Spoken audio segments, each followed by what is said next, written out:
Je m'appelle Joséphine Poncelet. J'ai fait Saint-Luc en illustration pendant 3 ans. J'ai fait bijouterie aux arts et métiers. Et alors à ce moment-là, j'ai commencé à faire du tatouage. Et du coup, voilà, me voilà ici.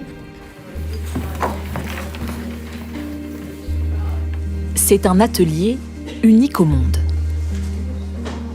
Il fait la réputation de la Belgique bien au-delà de ses frontières. Bon, faites attention à mon échafaudage. Il n'est pas aux normes. On aurait aussi pu intituler ce que je vais vous présenter le luxe de l'imitation.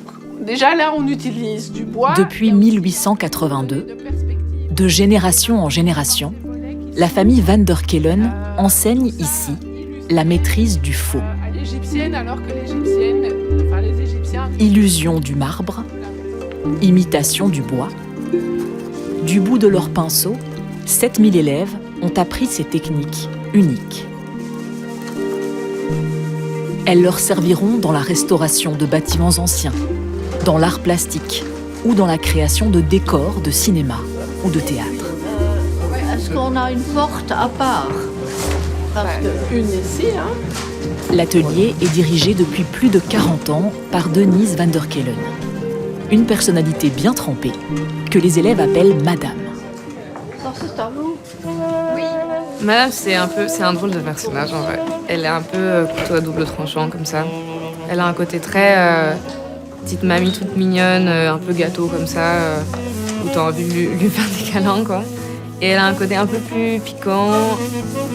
Et comment elle donne cours, enfin pour moi on pourrait faire un film juste sur elle. Genre c'est trop drôle. Enfin, Il n'y a rien à faire puisque... je me suis quand même amusée à la dessiner de temps en temps parce qu'il y a des fois où vraiment c'était drôle quoi. C'est pas facile. Hein. C'est un peu une caricature comme ça. Elle a un peu un disque de phrases qu'elle sort tout le temps. Elle dit « Mesdames, Mesdemoiselles, Messieurs ».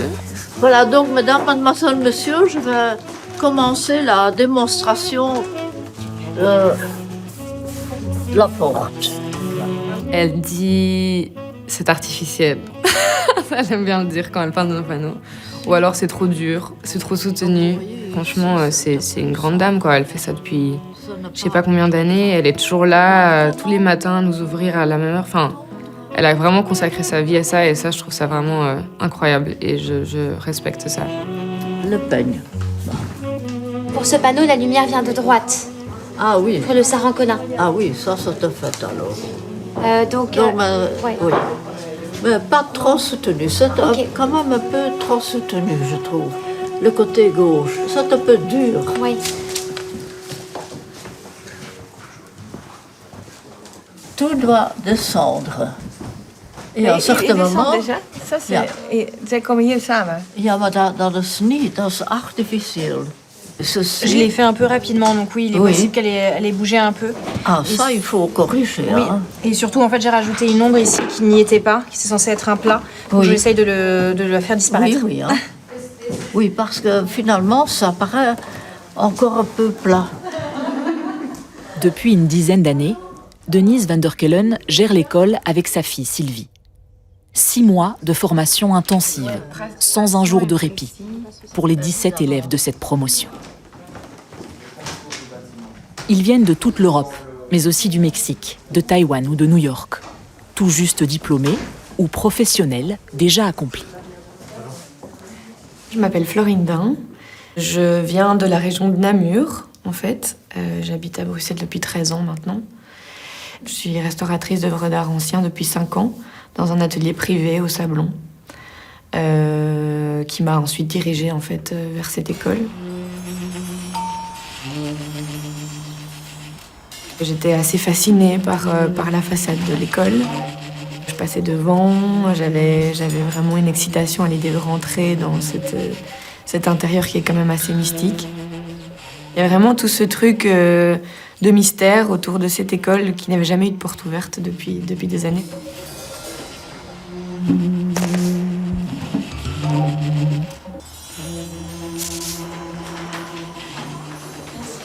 C'est un jour un peu particulier pour l'atelier. bonjour.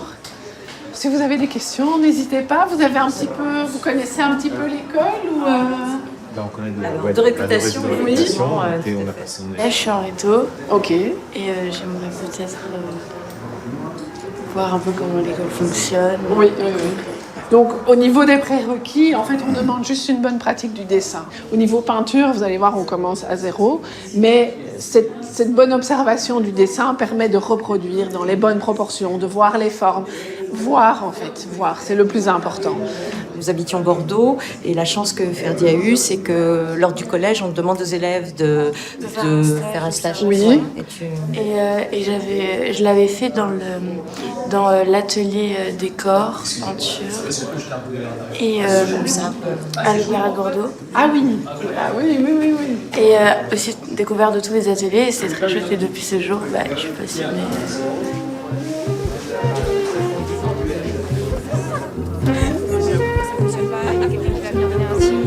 Après, ça dépend forcément de toutes les promos, etc. En tout cas, la nôtre, c'est comme ça qu'on fonctionne aussi. Peut-être qu'il y a des gens aussi qui... Une occasion rare de montrer son savoir-faire aux curieux et aux futurs étudiants.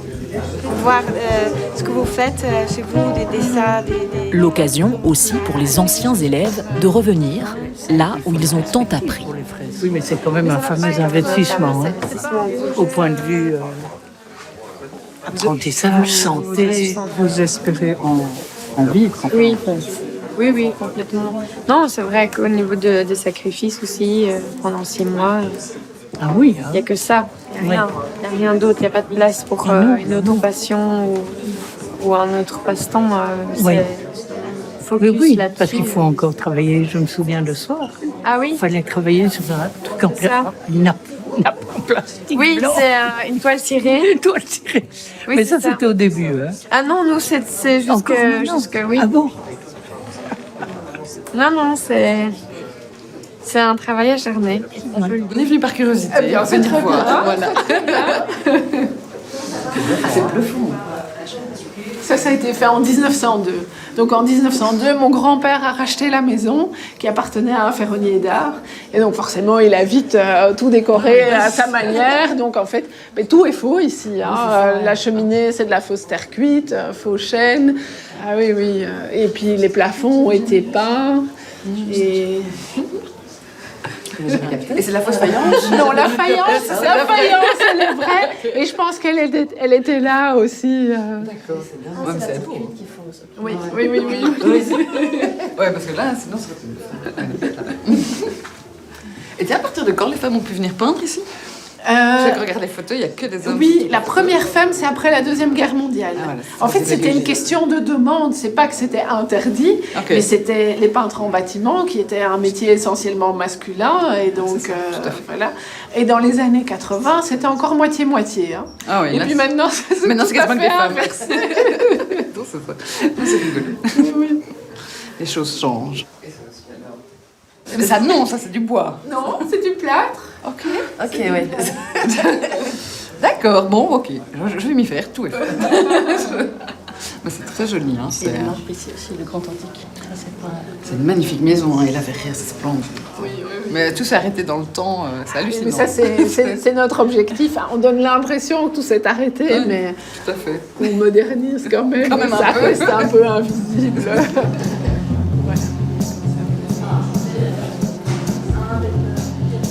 Je pense que la renommée est due à plusieurs facteurs. Évidemment, l'ancienneté, parce que plus de 140 ans, ce n'est pas négligeable. Nous avons des archives au moins de plus de 100 ans qui sont encore montrées aux élèves. Je pense aussi que la fidélité à la technique est un élément très important. Donc, on a vraiment à cœur de transmettre un savoir-faire directement hérité du 19e siècle et plus indirectement des primitifs flamands. Et aussi le fait que ce soit dans la même famille, en fait, depuis 3 générations, c'est aussi un facteur assez important. Donc c'est une transmission familiale et c'est un peu notre raison de vivre.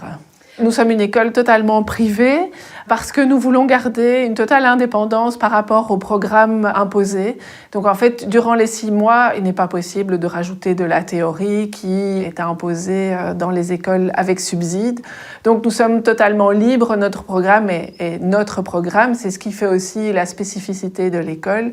Donc pas de subside, pas de soutien, des périodes avec moins d'élèves, donc pas de rentabilité, mais comme notre objectif n'est pas la rentabilité mais la transmission, voilà, on se serre un peu la ceinture et puis on sait que c'est cyclique et donc on sait aussi que ça reviendra. Au niveau du Minerval, il faut distinguer 2 choses. Il faut d'abord distinguer l'outillage qui représente presque 4 000 € parce que nous avons des outils qui sont vraiment faits sur mesure avec des matériaux de grande qualité. C'est un élément important, mais il faut savoir que les élèves ont leur mallette avec tous leurs outils. Donc à partir du moment où ils sont inscrits, tout est fourni. Les papiers, les peintures.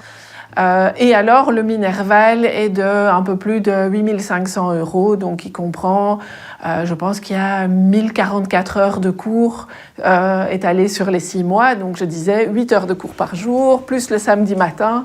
Donc voilà, quelque chose de très intensif.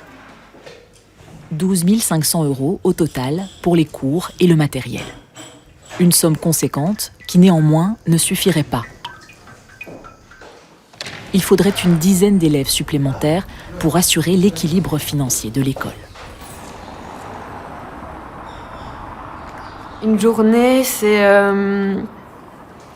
Déjà, c'est arriver à l'heure. Parce qu'à 8h45, les portes s'ouvrent, mais à 8h46, les portes se ferment.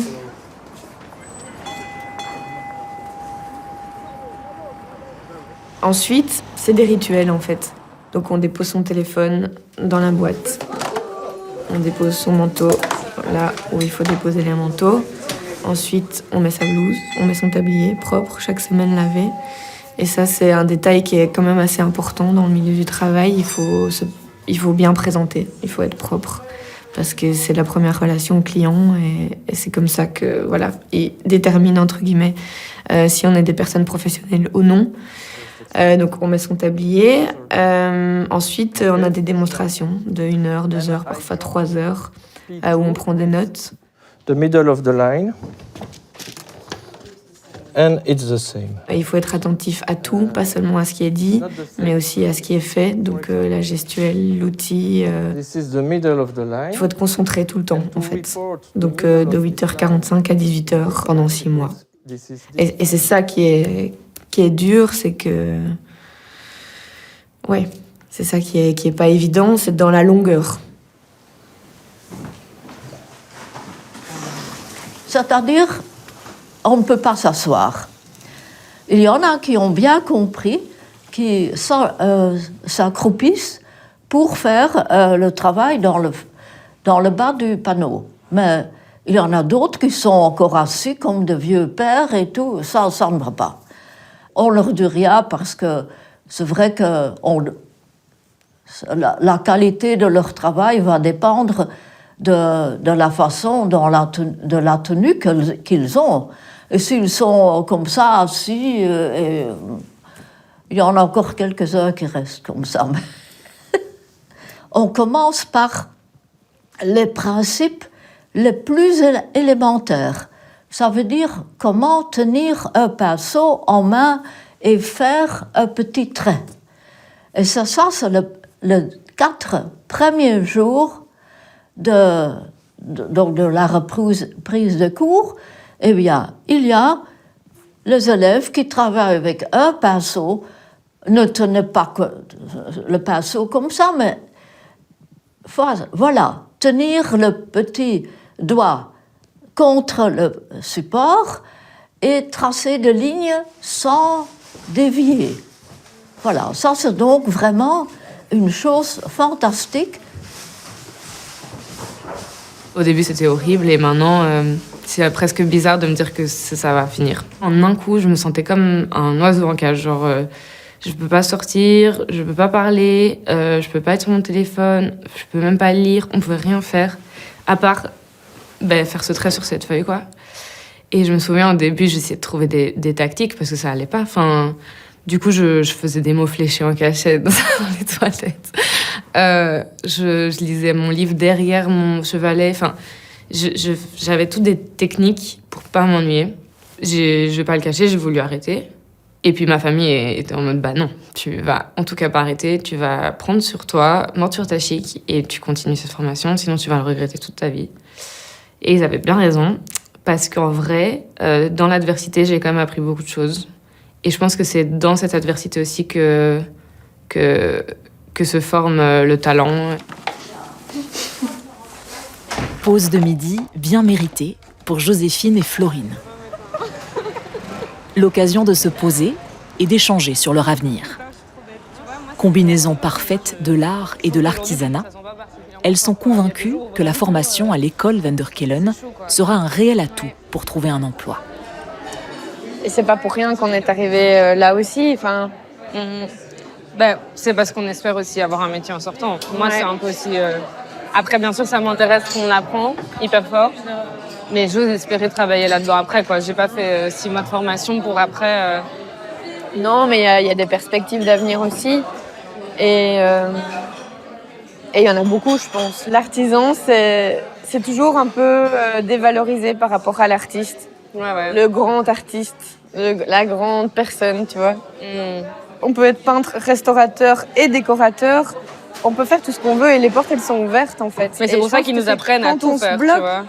C'est la société qui nous bloque dans des catégories, quoi. Il faut arrêter avec ça.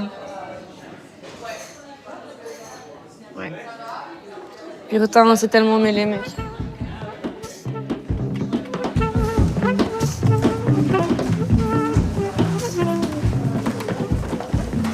Est-ce que quelqu'un aurait une brosse à glacer après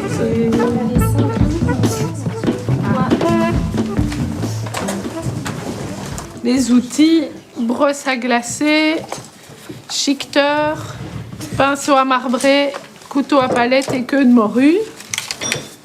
On va faire un petit chiqueté léger avec les mêmes teintes un petit peu plus soutenues et on va rajouter un petit peu de rouge de Mars. Il est utilisé en encadrement des panneaux de marbre et il a notamment été utilisé pour réaliser la base de l'Arc de Triomphe à Paris. Si quelqu'un veut les teintes de ma palette, moi je veux bien. Voilà, personne toute la palette. T'en veux un peu? Florine, t'en veux? Moi j'ai mis ocre, terre de ciel naturelle, une pointe de noir, blanc. Attends. Ok, bon, ça me suffit comme base et puis je chercherai quoi. Je trouve que vraiment les métiers d'art devraient être plus reconnus comme des vrais métiers parce que c'est des vrais métiers, c'est des métiers difficiles, c'est des métiers dont on a besoin. C'est des métiers vraiment qui sont... Je trouve vraiment c'est des beaux métiers parce que c'est des enseignements qui viennent qui datent depuis des générations comme ici. Et je trouve ça triste que ça se perde parce que c'est trop cher, c'est machin, voilà. C'est trop dur d'en vivre.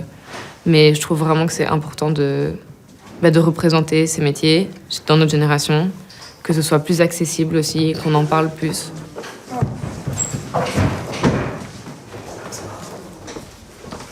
De projet en mission, ces élèves rêvent, comme tous les artistes, de pouvoir vivre décemment de leur métier. Leur maîtrise fera leur réputation, celle de créateurs de beauté, ambassadeurs de la Belgique à l'étranger. Je pense qu'un monde sans art, ce serait un monde triste. Moi, c'est ma raison de vivre, donc je vais pas dire le contraire. Je serais malheureuse sans pinceau en main. Un monde sans art, ça n'a pas de sens pour moi. L'idée, mon rêve, c'est d'en vivre, d'en vivre correctement, en fait. Beaucoup l'ignorent, mais l'imitation du marbre et du bois est partout. Pour s'en rendre compte, rien de tel qu'une sortie dans le centre de Bruxelles.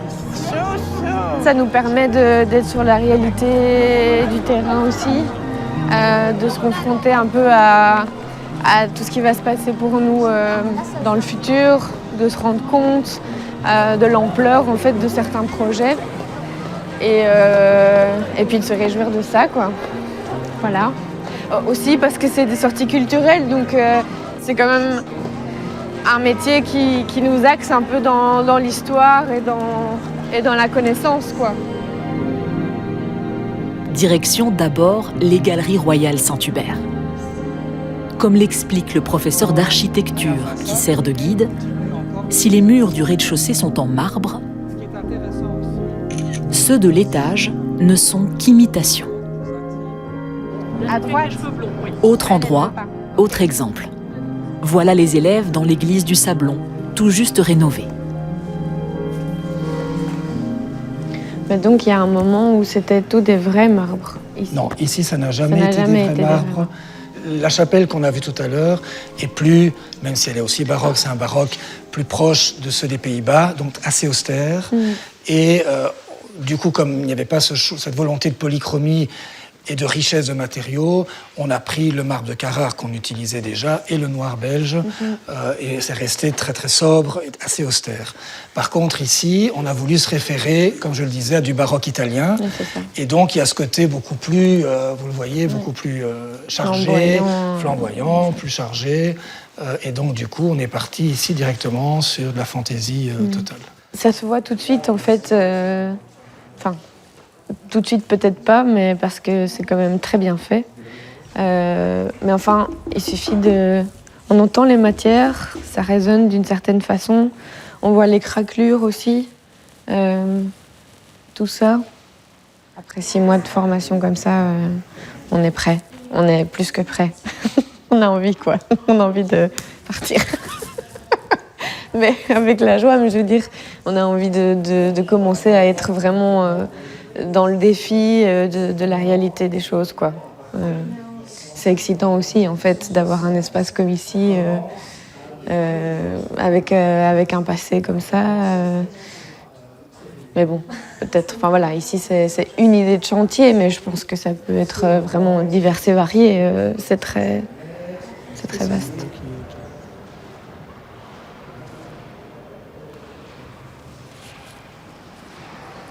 Les semaines passent et la pression grandit, car la formation touche à sa fin. Dans l'atelier, le stress et la fatigue sont palpables pour le dernier cours de trompe-l'œil et de décor.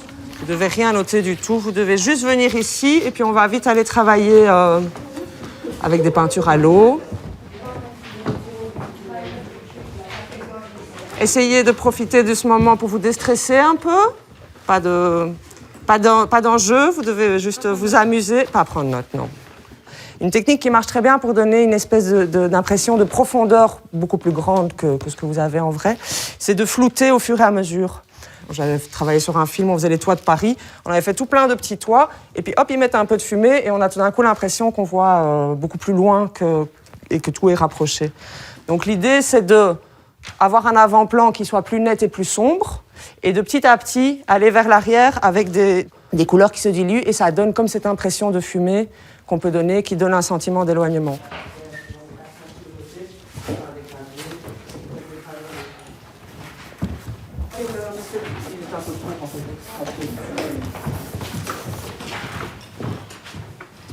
Mais plutôt au-dessus. Oui, comme ça te donne du ciel, quoi. En laissant du vide. C'est ce que je pensais faire. Eh ben, fais ça. Mais tu vas devoir mettre un paysage dans ton art, ça, je suis désolée. Oui. Je te sens fort négative. Tu dois pas être négative. Tu dois te dire que ça va t'aider à faire un bon truc à l'huile après. Mais dans un laps de temps court, un beau paysage. Mais je te jure qu'en 4 heures, il y a moyen de faire déjà beaucoup. Hein. À l'eau et tout. Non, chaque année, les élèves ils font des trucs super. On doit le remettre mardi. Oui, ça, des trucs à l'huile, ça, c'est pas de ma faute. Non, je sais, hein, mais je veux dire, faire un beau truc. C'est pour ça que... D'ici mardi, Essaye de faire simple, effectivement, des montagnes, un beau ciel dégradé, et ça ira très bien. Oui. On aura toute la vie pour faire des choses qui te plaisent plus. Oui, sur un autre panneau, quoi. Bon, sur ce panneau-là, je voulais faire un beau truc qui allait prendre du temps. À partir de maintenant, vous n'aurez plus le temps de rien. Donc il faut vous mettre en mode, on fait le mieux possible dans le timing qu'on a. Ouais. Et la frustration. La poubelle. Voilà. Un petit verre au soleil pour plus y penser. Un petit morceau de gâteau à 4 heures. Et tout ira bien. Manger seulement.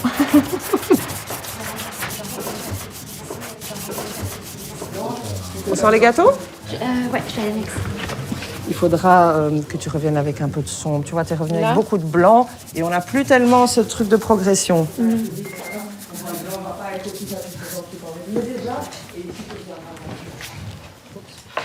Et alors, faites bien gaffe de mettre vos pinceaux dans l'eau le temps qu'on mange un petit morceau de gâteau.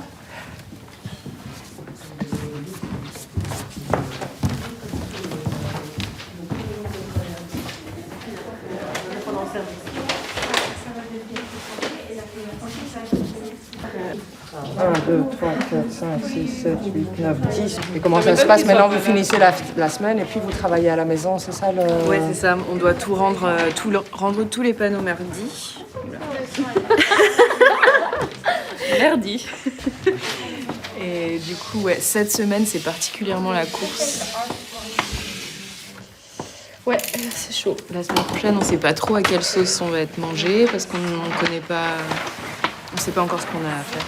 Je sais pas vous aider, je connais rien de ce jury. Voilà, servez-vous. Merci beaucoup. Bisous. Ah ouais, t'es tellement polie. Ben... Moi, je suis pas polie. Servez-vous, servez-vous. Sarah, you want a piece of cake? C'est au citron, hein? Oui, on peut le dire. Aujourd'hui, on peut le dire. Oui, je suis fière de moi, je suis fière de mon parcours. Je suis très fatiguée, donc mes émotions sont mélangées. Oui, c'est super ce qui m'arrive. Et si je devais conseiller quelqu'un pour cette école, je lui dirais que c'est très dur, mais je lui dirais de le faire. Parce que c'est très intense, quoi. Donc de l'émotion, il y en a. Et vous me prenez... Vous me prenez à la fin du parcours, donc bien sûr qu'il y en a beaucoup. Oui. Et il y en aura. Et madame, je vais la prendre dans mes bras et je vais la remercier. Et Sylvie aussi. Sinon, là, c'est pas mal les profondeurs. Hein. Celui-là, fait à la bière. La bière, c'est-à-dire? Pigments mélangés à de la bière, Ah bon. travail à l'eau, à l'éponge, oui. au blaireau. Et puis, on revient à l'huile pour mettre les cristallisations. Mais c'est comme ça qu'on a toutes les nuances. Les derniers jours ont été éprouvants. C'est marrant. Chaque élève a remis 62 panneaux. Autant de preuves de leur apprentissage, de leur progression et de leur maîtrise des techniques enseignées. Il y a même des petites pattes en dessous.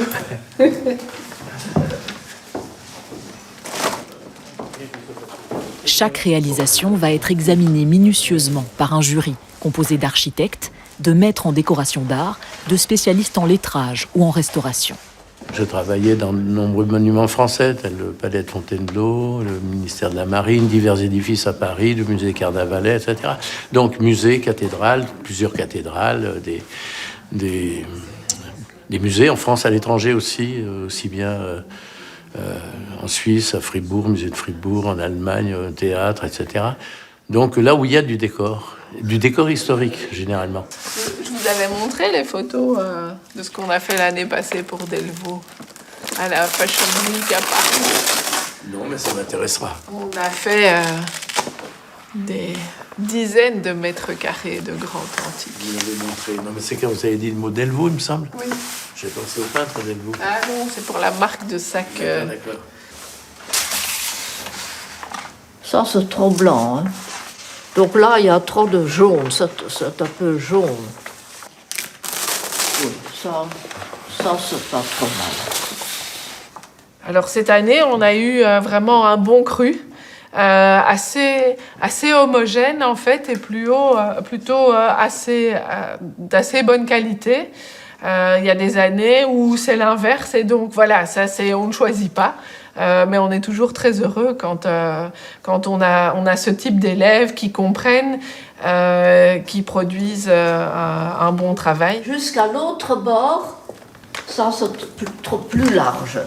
Est-ce que c'est vrai? À l'école Van der Kelen, il n'y a pas d'échec, mais le travail des meilleurs élèves sera salué. Les médailles, c'est un peu l'idée à l'ancienne donc de la compétition dans l'école, que je ne supporte pas, mais qui quand même m'intrigue. C'est-à-dire que à la fois ça me Ça m'insupporte et à la fois j'en veux une, quoi.